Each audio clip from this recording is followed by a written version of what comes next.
Boa noite, irmãos. Às vezes vocês vão estranhar, né, que domingo passado eu também estive por aqui, mas domingo passado eu estava substituindo o irmão Paulo Bragança e hoje eu estou na escala, né? E o Paulo Bragança, que poderia assumir hoje, está para Valadares, né, não está presente. Mas é bom, tem coisas que acontecem e são realmente providência de Deus, porque o assunto que nós queremos tratar nessa noite, com os irmãos, com todos que estão presentes, de certa maneira é a continuidade daquele assunto que nós abordamos na semana passada. Nós falamos de personagens na semana passada e o personagem em foco é Pilatos, Pôncio Pilatos. Hoje nós vamos falar de Pilatos e de Herodes. São personagens de muita relevância na história, porque a Bíblia Sagrada ela é composta por fatos históricos, além dos fatos sobrenaturais, também tem aqueles que são históricos, né? E ficaram registrados também, da mesma forma, para o nosso proveito, para o nosso ensino. E esses personagens, eles estão na Bíblia, e sempre nós falamos a respeito deles, mas não lhes damos assim a devida atenção. Sobre Pilatos, o que ficou mais ressaltado, sobressaído na semana passada é a clássica pergunta que ele faz: o que ele faria de Jesus chamado o Cristo? De certa maneira havia uma arrogância, porque a criatura dizer o que ele poderá fazer com o Criador é algo muito insano, né?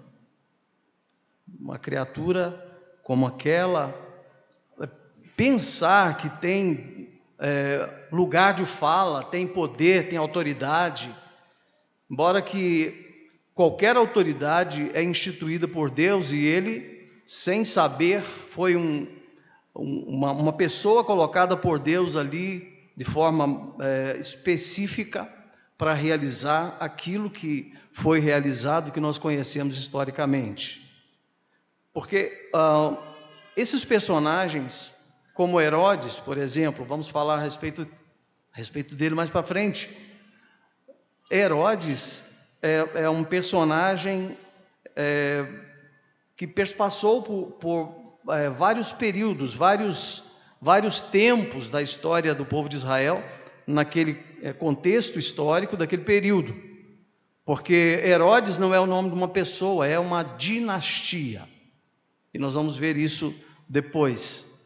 E Pilatos era quem? Pilatos era um romano que foi designado por ser importante, de uma família importante da Roma antiga. Ele foi designado, nós não sabemos por quê, qual o motivo, qual a razão, e nem quais as circunstâncias ele foi designado para ser governador ou como um prefeito de uma região em Israel, conhecida como Pérea, que é uma faixa de terra ao lado do Mar Morto, e que ao norte se depara com a Galileia. Então ele tinha a governança ali naquela faixa. Então ele era um governador, como se fosse um prefeito, e tinha também uma missão a realizar. E a missão dele, talvez ele nem soubesse disso, fosse essa: de julgar o Senhor Jesus Cristo. E nós temos Herodes, que também foi um dos julgadores, e nós temos o Sinédrio, que também vai fazer parte desse julgamento, e é o julgamento mais injusto, mais infame da história do direito. Não se sabe de um outro julgamento com tamanha desfaçatez, com tamanha injustiça.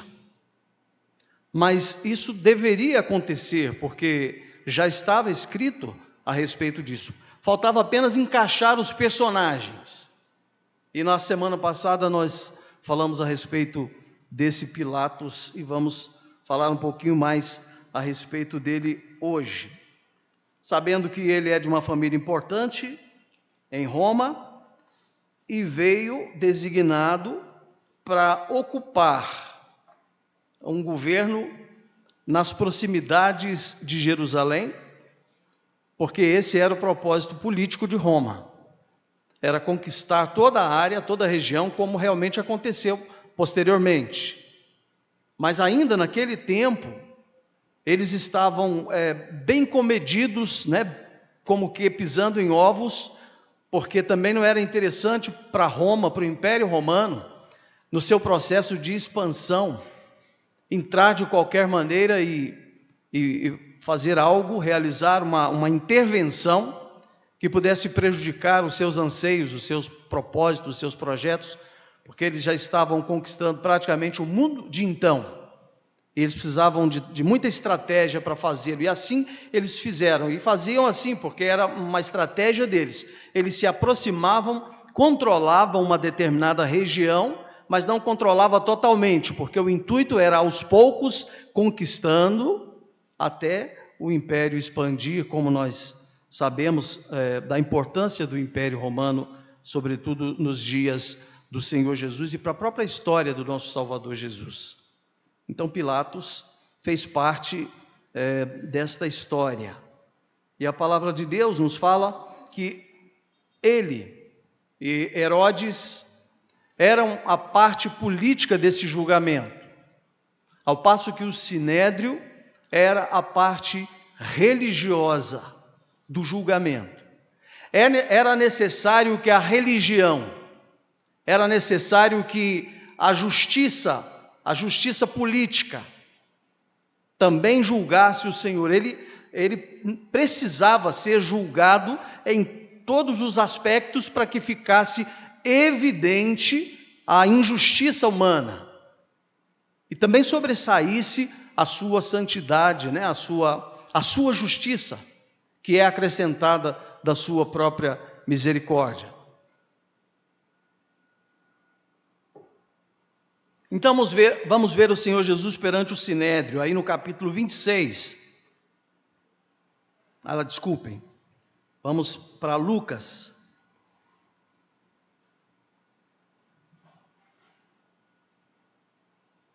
Capítulo 22, o texto é mais resumido, embora Mateus trate também. Então Lucas capítulo 22, a partir do versículo 66, diz assim a palavra do Senhor: logo que amanheceu, reuniu-se a assembleia dos anciãos do povo, tanto os principais sacerdotes como os escribas, e o conduziram ao sinédrio, onde lhe disseram: se tu és o Cristo, dize-nos. Então Jesus lhes respondeu: se vô-lo disser, não o acreditareis. Também se vos perguntar, de nenhum modo me respondereis. Desde agora estará sentado o Filho do Homem à direita do Todo-Poderoso Deus. E então disseram todos: logo tu és Filho de Deus? E ele lhes respondeu: vós dizeis que eu sou. Clamaram, pois: que necessidade mais temos de testemunho? Porque nós mesmos ouvimos da sua própria boca. Se nós tivéssemos lido lá em Mateus, nós veríamos mais detalhes e podemos compartilhar esses detalhes. Lá o texto esclarece mais quando diz que as autoridades religiosas estavam procurando testemunhas que depusessem contra o Senhor Jesus, ainda que tivessem que mentir. Eles estavam atrás de falsas testemunhas, isso era claro, era explícito. Eles já não escondiam mais o desejo de condenar o Senhor. Eles tinham vontade até matá-lo. Mas como a religião não permitia que isso fizesse, ou que isso acontecesse, então eles decidiram levar o Senhor Jesus às autoridades. E a primeira autoridade que veio à mente deles era Herodes. Era Pilatos, a primeira autoridade. Mas Pilatos não tinha jurisprudência para julgar um galileu, porque ele governava na região da Pérea, que estava aquém da Galileia, se nós olharmos o mapa de Israel, assim, o sentido sul ao norte. É por isso que Pilatos devolveu, a priori, ele devolveu o suposto réu, que a religião havia já condenado primariamente, porque nem as testemunhas falsas eles conseguiram para depor contra o Senhor Jesus. Mas quando perguntado se ele era o Cristo, para que quando ele respondesse, sim, eu sou o Cristo, logo eles o prenderiam. Mas a resposta que o Senhor Jesus deu, ela foi uma resposta de certa maneira evasiva, saindo pela tangente, mas ainda assim, capciosamente, eles tiveram aquela resposta como a prova final, a prova cabal.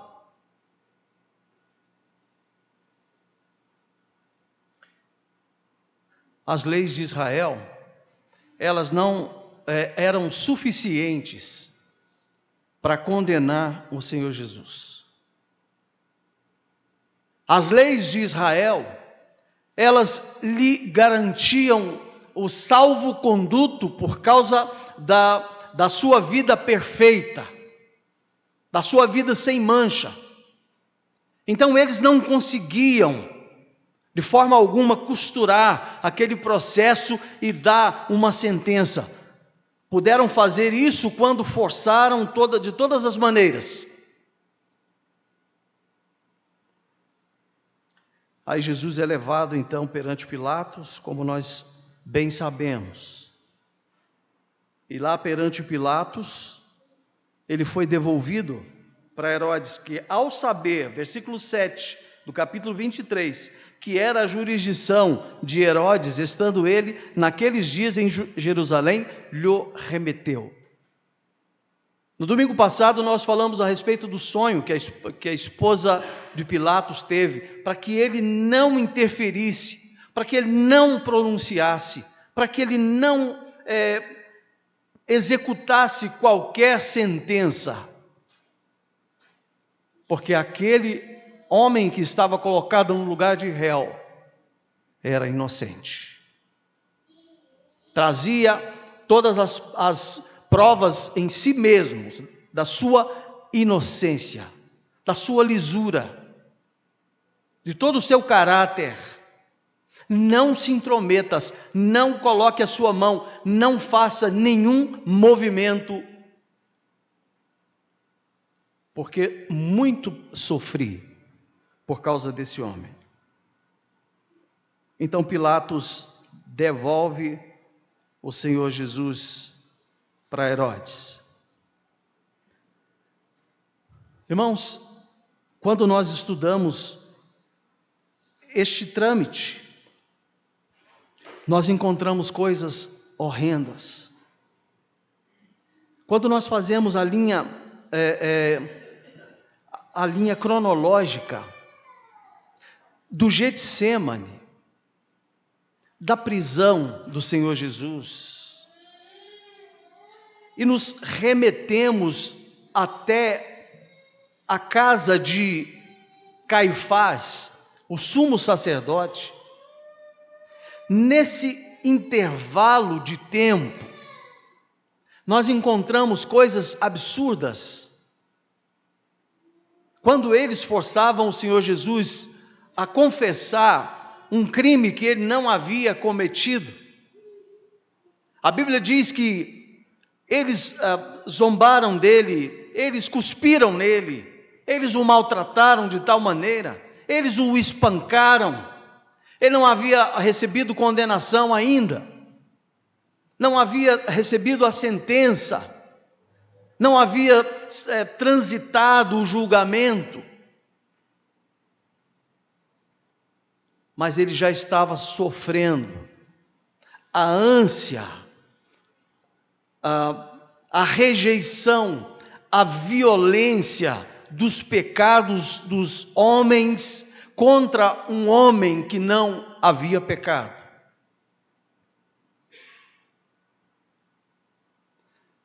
Agora, no versículo 8 nós lemos: Herodes, vendo Jesus, sobremaneira se alegrou. Se pararmos a leitura aqui, vamos pensar: que coisa boa, que cena maravilhosa. Herodes se alegrou por ver Jesus. E disse assim: pois havia muito que queria vê-lo, e por ter ouvido falar a seu respeito, e esperava também vê-lo fazer algum sinal. Alguém pode pensar, tem virtudes nestas palavras. Mas não. Herodes, esse é o Herodes Antipas. É o terceiro na dinastia. O primeiro era Herodes o Grande, que sucedeu seu pai 40 anos antes de Cristo nascer. E esse Herodes o Grande morreu no 4º ano. Jesus tinha 2 anos quando ele morreu. Aquele Herodes, o pai desse, Antipas, o Herodes o Grande, foi aquele que matou as criancinhas de Belém. Mas ele morreu no ano 4, depois do nascimento do Senhor Jesus. Mas deixou 4 descendentes.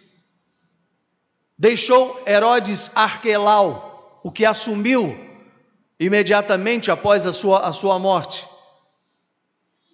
Deixou Herodes, esse Antipas, que além de participar do julgamento do Senhor Jesus, foi aquele que sentenciou o profeta João Batista à pena de morte, por causa de um fato, um episódio minimamente estranho.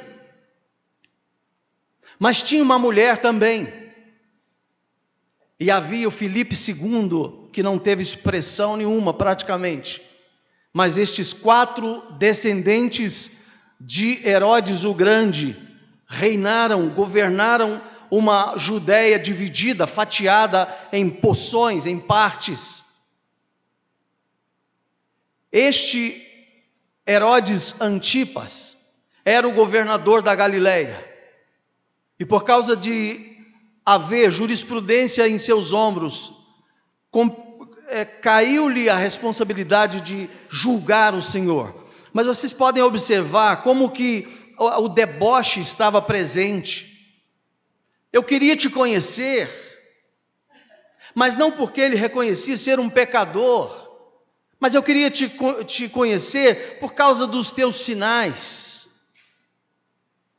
Havia um ar de deboche, de desprezo, e isto fica claro no restante do texto, e o interrogava de muitas maneiras, mas Jesus se calou diante deste infame juiz, não lhe deu resposta alguma. Os sacerdotes e os escribas ali presentes acusavam com veemência, interrompiam a todo instante o julgamento, como se fossem advogados de acusação, promotores de justiça. Então eles estavam ali acusando constantemente o Senhor Jesus por causa da sanha, da saga de ver o Senhor Jesus sendo morto, crucificado, porque eles, religiosamente falando, já haviam decidido isso. E para eles era questão de tempo. Se por um lado eles não podiam, pela lei, eles não podiam executar o Senhor Jesus, Se a lei não lhes permitia, a lei de Deus não lhes permitia condenar e executar um inocente, então, de forma sagaz, eles pegam o Senhor Jesus e levam a quem poderia fazê-lo. Foi a Pilatos, Pilatos devolve. Herodes pega, debocha. No versículo 11 diz que juntamente com a sua guarda, tratou-o com desprezo e escarnecendo dele, fê-lo vestir-se de um manto aparatoso e devolveu a Pilatos.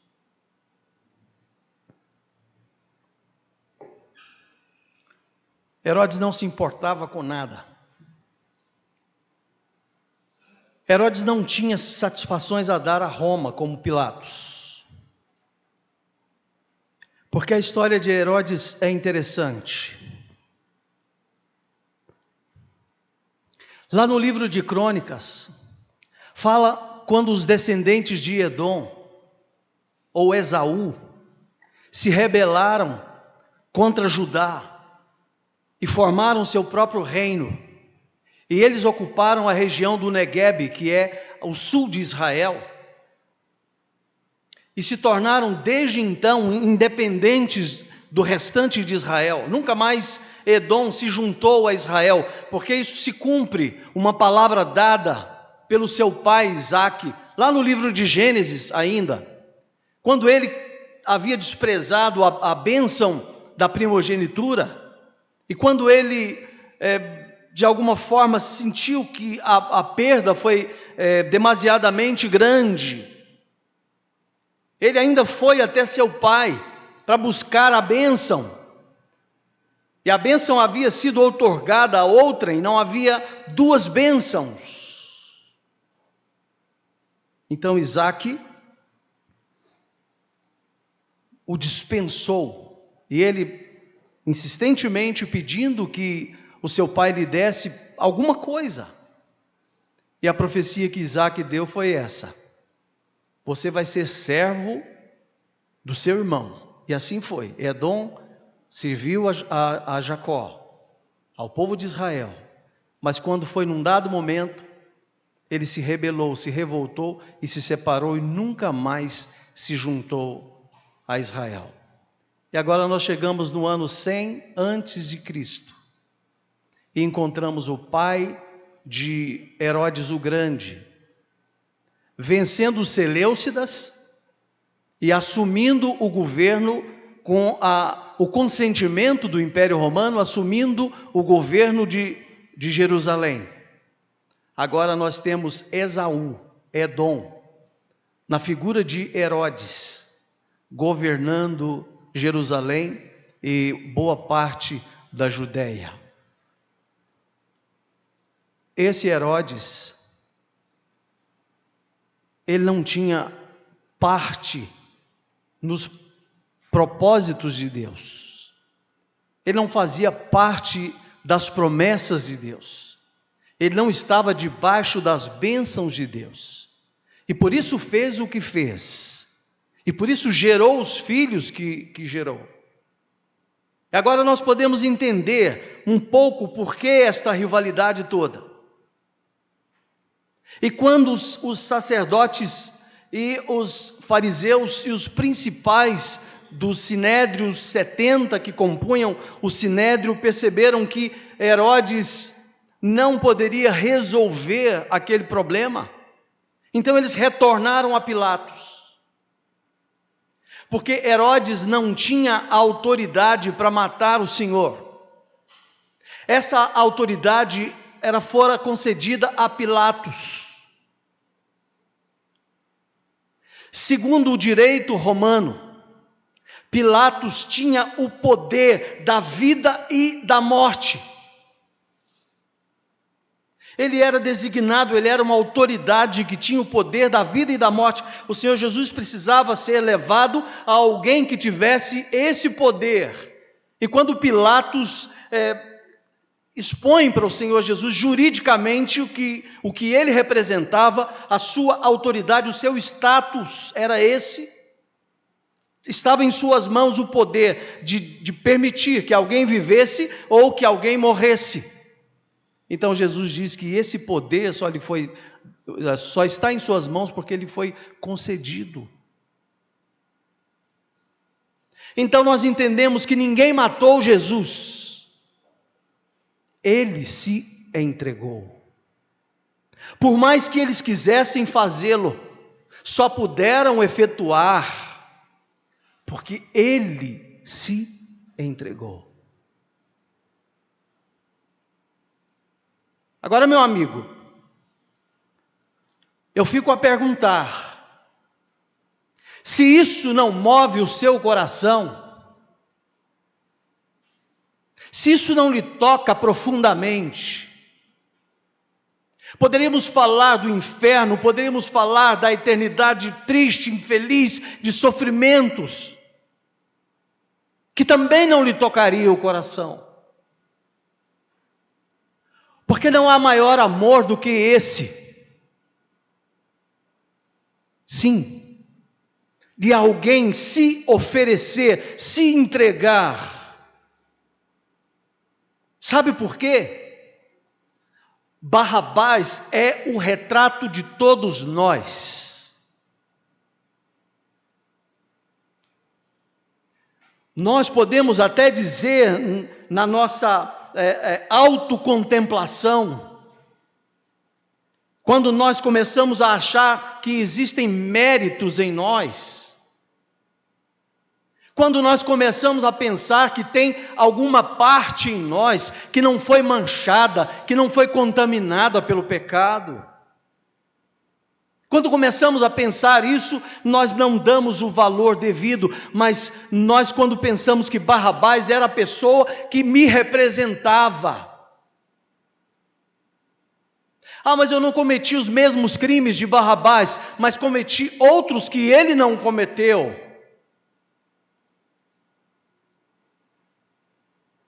E se o salário do pecado é a morte, por outro lado, o que o Senhor Jesus fez por nós, que é o dom gratuito, é a vida eterna nele. Se isso não mexe no seu coração, provavelmente nada mais mexerá. Pilatos tinha o poder da vida e da morte, porque o Senhor lhe concedeu. E o Senhor Jesus fez questão de deixar isso bem claro. Pilatos, não morra iludido. Não morra enganado. Você só pode fazer isso porque Deus está permitindo. E Deus permitiu que o Senhor Jesus fosse levado à cruz para derramar o seu sangue, para derramar a sua inocência, para derramar a sua pureza. Porque tudo que o Senhor Jesus derramou na cruz, além do seu sangue,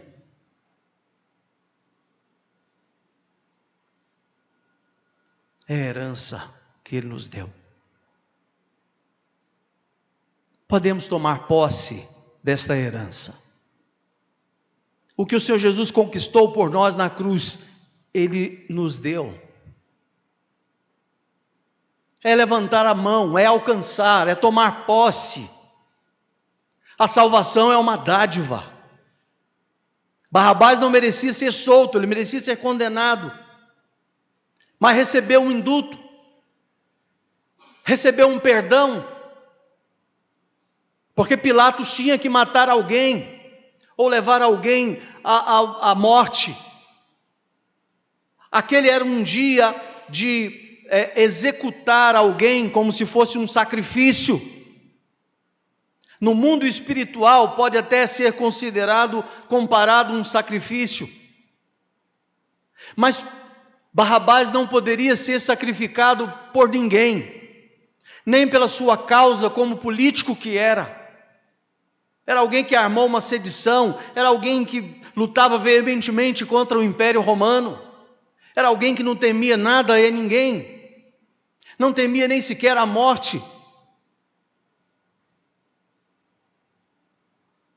Mas no que o Senhor Jesus assumiu o lugar da cruz, Barrabás foi poupado.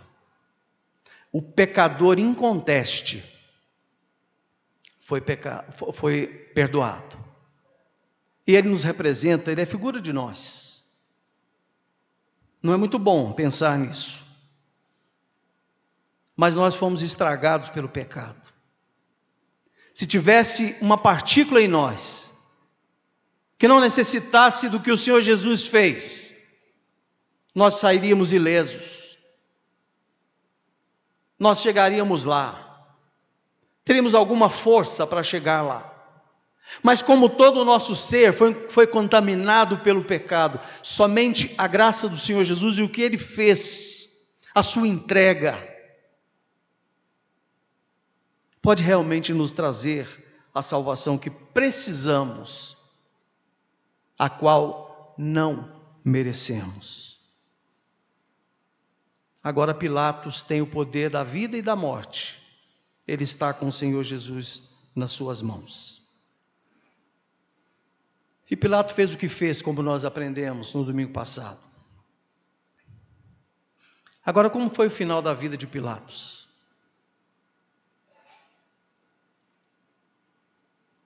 A igreja copta, a igreja egípcia, e a igreja da Etiópia, a igreja que deu continuidade no segundo século, e no concílio de Nicéia, no concílio de Trento foi repetido, eles deram um lugar de privilégio para Pilatos. Lá na igreja copta, lá no Egito, Pilatos se tornou até uma figura, quase um santo. Mas os historiadores do seu tempo, século II, Celso, um historiador ateu, e Orígenes, um apologeta, um homem que defendia a fé, eles falaram a respeito da morte de Pilatos, e não foi boa. Não foi bom o seu final, e não poderia ser mesmo.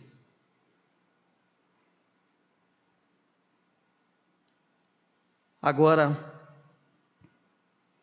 nós temos esse personagem Herodes, que devolve o Senhor Jesus, porque ele não tinha autoridade para sentenciá-lo, para executá-lo. Mas esse é aquele que foi reprovado por Deus e cuja descendência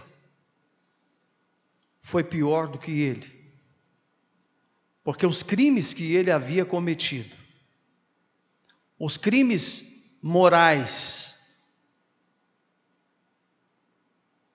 se apropriando de uma mulher que não era sua,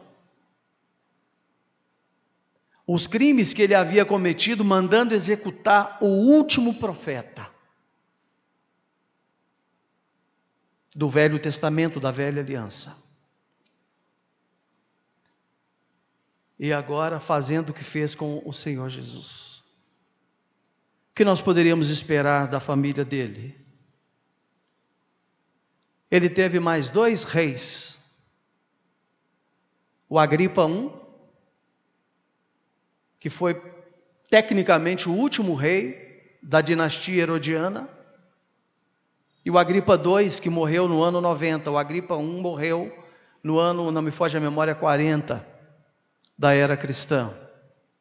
E esse Agripa I é aquele mesmo, que não deu glória a Deus, lá em Atos capítulo 12, não me foge a memória, fala a respeito dele, que não deu glória a Deus, não transferiu a glória ao Senhor, porque ele foi ovacionado, ele foi colocado no holofote, e ficou embevecido com aquela glória que lhe atribuíam, ficou orgulhoso, vaidoso daquilo, e a Bíblia diz que ele foi comido por vermes. Não é bom o final daqueles que desprezam ao Senhor, daqueles que se voltam contra o Senhor. Não é bom o final daqueles que desprezam, ouvem a palavra, os conselhos e desprezam. Não é bom o final. Esaú desprezou a bênção da primogenitura, trocando por algo comum, corriqueiro, não valorizando aquela bênção. Depois o escritor aos Hebreus fala que ele procurou, chorou, foi atrás, mas tinha um problema agora. Lá na carta aos Hebreus fala que não achou lugar para arrependimento. Eu quero encerrar nessa noite esta palavra falando para estas pessoas, para esses queridos, filhos de crente, que ouvem a palavra do Senhor, ouvem os conselhos, mas não dão atenção.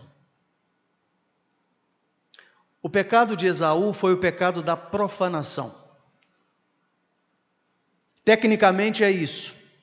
É trocar algo sagrado, de valor imensurável, por algo banal, corriqueiro, passageiro. E fico pensando que muitos ainda hoje praticam este pecado da profanação.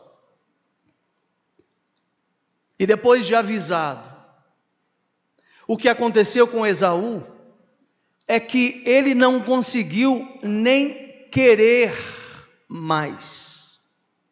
Esta expressão, não havia lugar de arrependimento, significa literalmente isso. Não existe essa opção. O tempo regulamentar já se esgotou. Não há mais chance, esta opção não existe. Um pecador, para chegar a Cristo, ele precisa, em primeiro lugar, se arrepender do seu pecado. Porque senão de igual modo perecereis, diz as Escrituras. Tudo começa com arrependimento.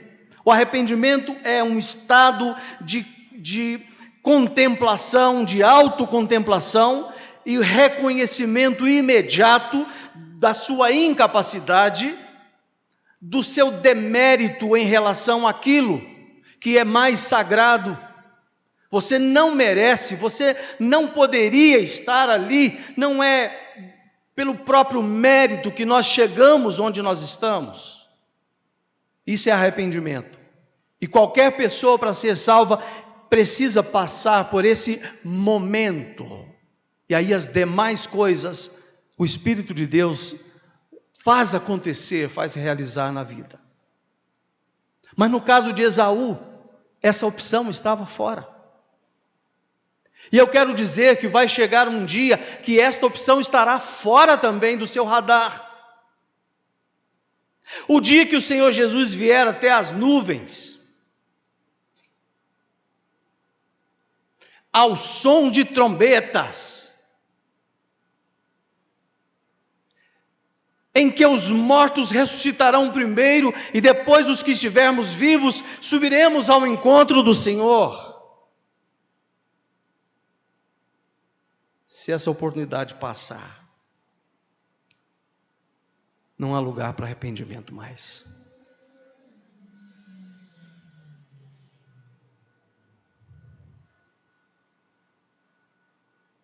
Quando perguntaram para o Senhor Jesus: Senhor, são poucos os que se salvam?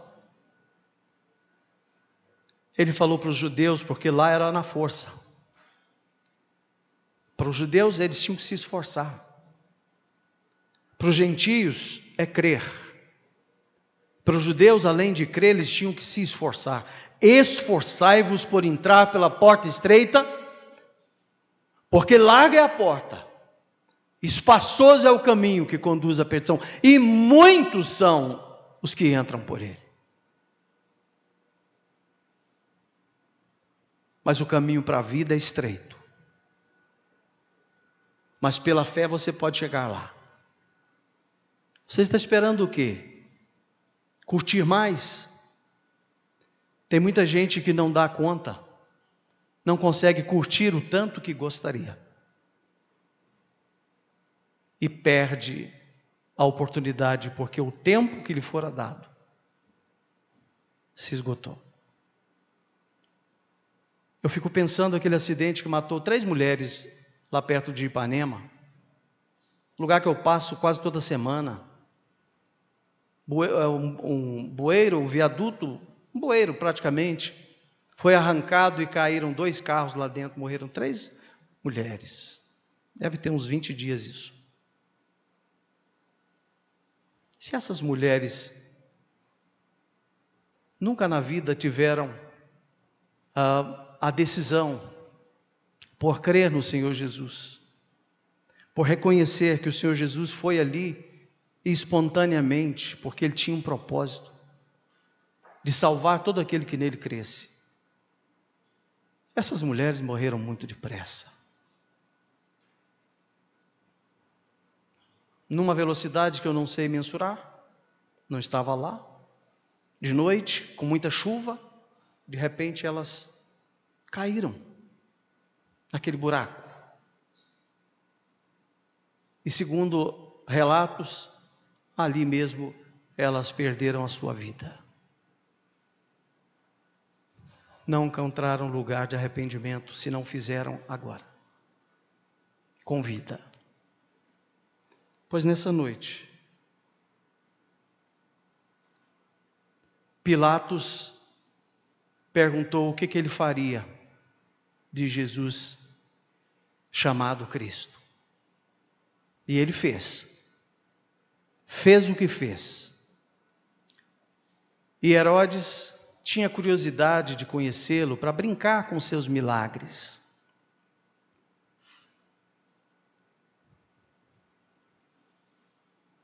E fez também o que fez. Desprezou, debochou e devolveu. E nós que estamos aqui nessa noite, espero que não sejamos nenhum dos dois. Um lavou as mãos e entregou o Senhor Jesus à morte. O outro devolveu debaixo de escárnio, de zombaria. É assim que as pessoas que se perdem têm feito. É assim, tem desprezado, zombado, virado as costas. E alguns até dizem, quando eu ficar mais velho, então nós vamos pensar nisso. Tem gente que não fica velho. Vai antes de envelhecer. E se Jesus voltar hoje, Ele não vai levar só velhos, não. Ele poderá levar ou não você, jovem. Agora você vai encontrar uma eternidade. E qual será o seu destino? Eu só quero que você pense nisso nessa noite. 2 personagens, porque os judeus eu não quero nem pensar. Eles já estão pagando bastante e vão pagar mais pelo que fizeram com o Senhor Jesus. Pilatos já pagou, Herodes também. Mas ainda há uma chance. Porque todo aquele que nele crê tem a vida eterna. Não entrará em condenação, mas passou da morte para a vida. Que Deus em Cristo Jesus coloque no nosso coração essas verdades. Amém.